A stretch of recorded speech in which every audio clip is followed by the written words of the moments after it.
Hello, freaks, geeks, nerds, and basement dwellers. Welcome to the Nerd Zone. I'm Scruffy, and this is Scruffy Tales. And we are going to be talking about one of the two good things that came out of the Star Trek movie Nemesis. One being, of course, Tom Hardy, and the other being the Remans. I really dig the Remans. I think they're a cool species, cool backstory, and everything. I think they fit in the lore and everything. Uh, and I love the design, the Nosferatu-esque design of these creatures. Love it. So we're gonna be talking a bit how the Romulans might benefit having them in their fighting force. The Romulans are a technologically savvy species faction that will rely on technology to overcome enemies. We've talked about this in my previous tactics videos. How you use transporters more than likely in combat in Star Trek, transporting the enemy out of combat into space, high into the air, into mountains, and what have you.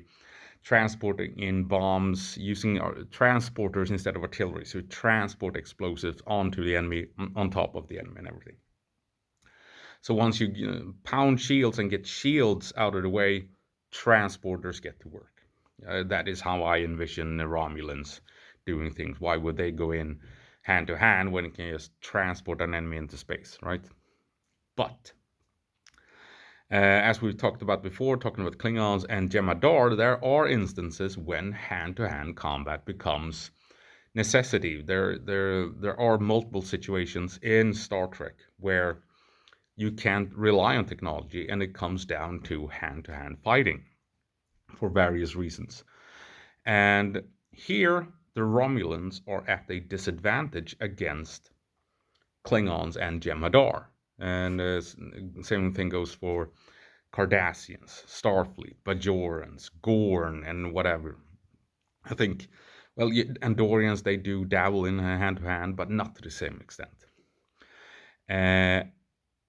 So here, the Romulans are at a disadvantage. However, they do have an answer to this problem, and that is the Remans, their assault units.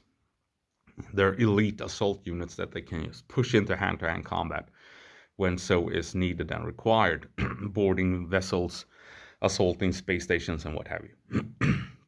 And so the Romulan Empire, they don't have as many of these forces as, say, the Klingons and the Dominion in the form of the Jem'Hadar, but they can use them strategically, tactically, to get the most out of these elite forces that they have. And so it comes down to training in the melee, where, well, it also comes down to the type of ranged fire you have, right? The Remans use a disruptor rifle, a longer weapon. You can see the Klingons, they rely on pistols. The Jem'Hadar rely on a short, compact submachine gun style disruptor. But Remans, they have a longer disruptor rifle. Now this gives them range, so they can outgun an enemy at range. They are more designed. The tactics are more than likely more designed around medium to long range engagements compared to Jem'Hadar and Klingons. But it gives them sort of an advantage in hand-to-hand combat as well. Now, if you're moving in corridors and tight confined spaces, that longer weapon could be problematic coming around corners compared to the smaller compact weapons of the Klingons and the Jem'Hadar. That has to be said, but they do get one advantage out of the rifles that they have, and that is reach in melee when they use, because their weapons have two bayonets incorporated in the barrel. It's a design feature with two bayonets that they can punch out. And since they have longer weapons than, say, the Jem'Hadar with their compact weapons with a bayonet, the Remans has a range advantage, and that could be the difference between life and death once you begin to stab people. It's also easier to block and parry with a longer rifle, you can see with a longer rifle, compared to a smaller compact submachine gun style weapon, or a pistol for that matter. So the Remans, they do have some credible capabilities in hand-to-hand combat. They can parry and block with the rifle, and they have reach for the stab. There is a design flaw in their destructor rifles, though, that I noticed, and it is between the bayonets, the rifle extends and stops at the tip of the bayonets, meaning you can't stab with it. You can cut, but you can't stab.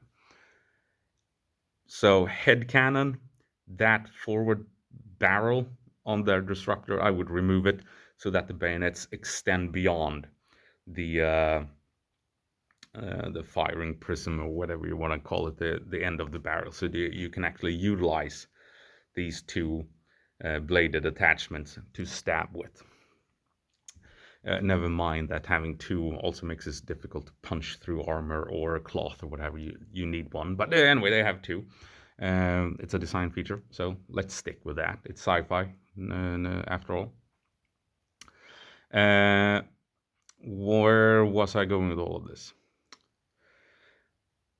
So yeah, I mean, Klingons and Jem'Hadar, they usually switch over to the Bat'leth or the Jem'Hadar glaive for proper hand-to-hand combat.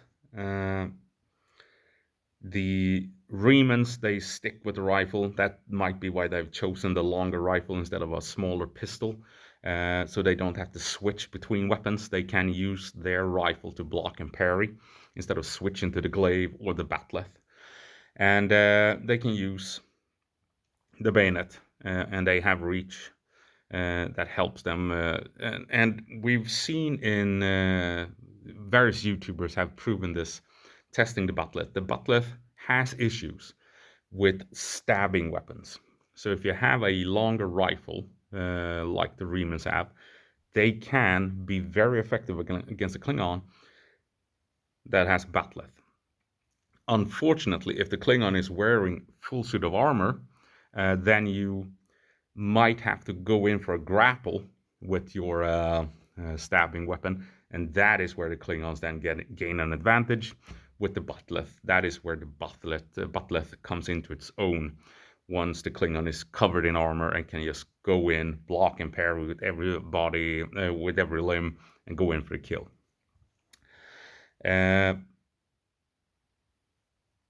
But against the Jem'Hadar, I think the Remans have an advantage in hand-to-hand combat. The Jem'Hadar have either their small disruptor with a small bayonet. There, the Remans have the advantage with their larger weapon. They can block, they can parry, they can outreach the enemy. If the Jem'Hadar switch over to the glaive, I still think the Jem'Hadar, the Remans have the advantage because they don't have to switch. They have their weapon. If they can block, they can still open fire without moving to pick up another weapon and what have you. And I think the glaive that the Jem'Hadar use doesn't have all that many advantages over the Reman rifle with the bayonets.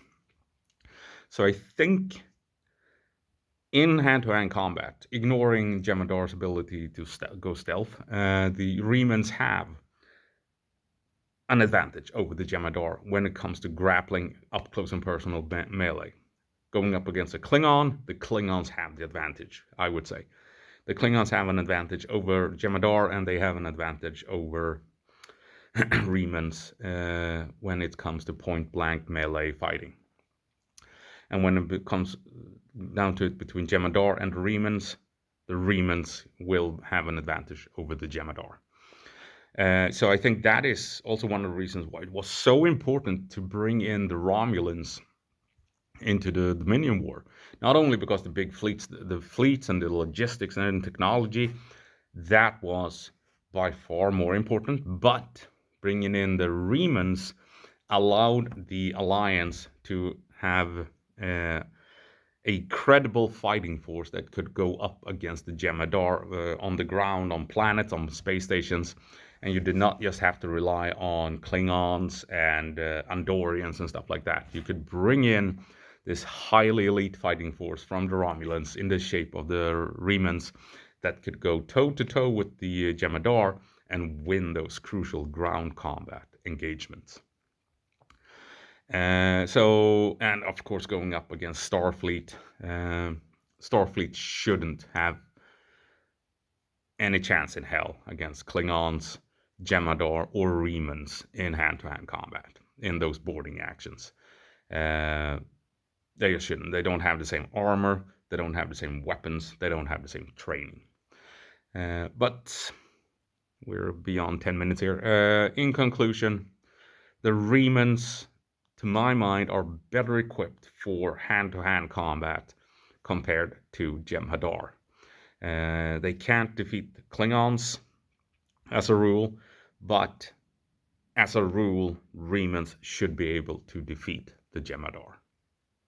Okay, that's it. Hope I see you around. See you. Bye.